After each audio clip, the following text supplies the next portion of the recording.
Good evening, I'm Zoe Spinnet, and this is Old News.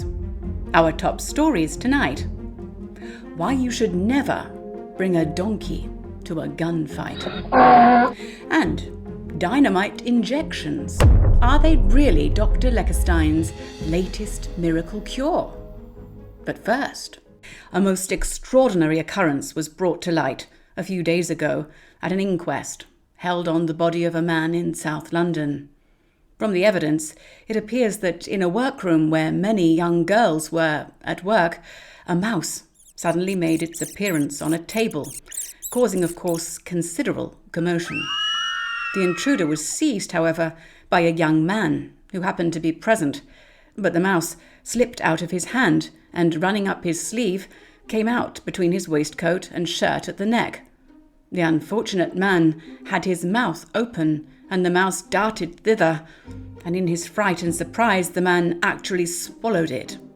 That a mouse can exist for a considerable time without much air has long been a popular belief, and was unfortunately proved to be a fact in the present instance, for the mouse began to tear and gnaw inside the man's throat and chest, and the result was that the unfortunate fellow died after a little time in the most horrible agony. Several witnesses having corroborated the above facts, and medical evidence having been given as to the cause of death, a verdict of accidental death was returned. The mouse has been preserved in spirits of wine and has been placed in the museum of the London Hospital. You may remember the old idiom, "Never bring a donkey to a gunfight." Had anyone asked for our opinion of the donkey, grounded upon our observation of his demeanour at popular watering places, we should have said that he was a docile, patient, phlegmatic animal, with, now and then, a disposition to stubbornness, but entirely free from ferocity. This account of a recent encounter between a man and a member of the long-eared tribe at Pardain in France shows either that our appreciation of the latter's character was faulty, or that French donkeys are more pugnacious than their British brethren. Monsieur Belot, a farmer, was driving his ass recently along the high road when, in passing a farmyard, his beast was attacked by one of his own race. So furious a fight ensued that Belot, to put an end to the combat, in which it was evident his own animal would be worsted, shut his donkey up in an adjoining outhouse. When the other donkey, enraged at finding himself balked of his prey, threw himself upon the farmer with such good purpose that Belot, although a stalwart young man of 25, fell to the ground from the shock. The infuriated beast, before his prostrate enemy could regain his feet, began stamping on him, kicking him, and finally, catching his hand in his mouth, bit it severely, literally reducing the thumb to a pulp, and was only induced to relax his jaws by the farmer, in his turn biting the brute's nostrils.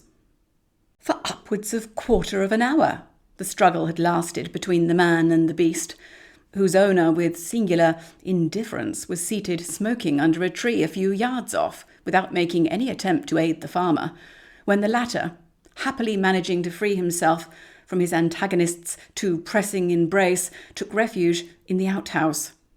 Hither he was followed by the ass, whose evident desire to continue the combat was opportunely checked by receiving in his head the contents of a gun, which Monsieur Belot had most luckily perceived in a corner of his retreat. The death of the ass roused its proprietor from his reflections, and accosting the farmer angrily, he swore he should pay him the value of his animal. Monsieur Belot, however, thinking he is the aggrieved, has intimated his intention of bringing an action against the owner of the vicious mule to recover damages for the mutilation of his hand and for various other injuries his person sustained during the contest. This is the second time within the last few months that a man has been attacked by an ass in the same neighbourhood, in the former case the result being the death of the man. If the Pardain mules have such combative propensities, We think their owners should be made to comprehend the advisability of preventing them from roaming about the roads and persecuting unoffending individuals.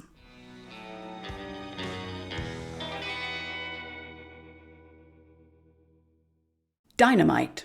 Not only kills, but cures, it seems. Dr. Leckerstein of Chicago reports a recent professional experience of his own, in which he employed nitroglycerine as a restorative agent, with the utmost success, in what seemed an utterly hopeless case. His patient was a woman who, quote, sank rapidly and was apparently dead. Any action of the heart was imperceptible, the temperature of the body had fallen, and every indication of death was present. A solution of nitroglycerine was administered hypodermitously when there was a, quote, gasp, followed by 2 others within a minute. During the second minute, 6 respirations were noted, but no wrist pulse was discernible. In the third minute, there were 18 respirations, attended with a still more encouraging indication of a feeble pulse. Finally, in the 4th minute, the pulse rose, the face flushed, the eyes rolled, the muscles slowly relaxed, and the patient was out of danger. So says Dr. Leckerstein. And finally, another romantic incident has occurred on board the Flying Venus, now in the harbour of Bombay. The captain shipped a young fellow at Liverpool under the name of Thomas Brown as a seaman, and after serving a considerable time on board the ship, it was only yesterday discovered that he was a woman. She stated that she left her home at Aberdeen at 15 years of age through the ill treatment of her stepmother, and having procured boys' clothing, ran away to sea. She contrived to preserve the secret of her sex for 5 years and performed the duty of a seaman remarkably well, taking her turn at the wheel, going aloft to furl royals, and was quite adept in the nicer details of the profession. The captain, Mr. Litter, on becoming acquainted with the fact of his having a woman on board, was perforce compelled to part with her, and accordingly he took her to the acting chief magistrate on the 13th of December at the Fort Police Court to ask for his advice. At the suggestion of his worship, with the kind consent of Mr. Bickers, the city missionary, she was handed over to that gentleman, who offered to look after her until she could be provided with a passage home, or some employment suited to her sex should be obtained. The captain seemed rather loath to part with the daughter of Neptune. He gave her an excellent character, and said that she was of a quiet, retiring disposition, and at the same time was one of the smartest hands in the ship. The poor girl was very much chagrined at the discovery of her sex, and seemed very much abashed when questioned as to her past history. It is proposed to get up a subscription for her. It is not proposed to make a heroine of the young woman, but overlooking the peculiar eccentricity which has brought her before the public, it is undeniable that she has exhibited great pluck, spirit, endurance, independence, self-denial, and self-restraint for a long period of time, and under very trying circumstances. On this account, and seeing that she is far from home and from friends, it is proposed to find her a moderate wardrobe, and such a purse as will give her the chance of a new career in honour, having regard to her capabilities and station in life.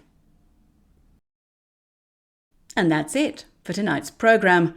We'll see you again, same time, same place. I'm Zoe Spinnet, and this has been Old News.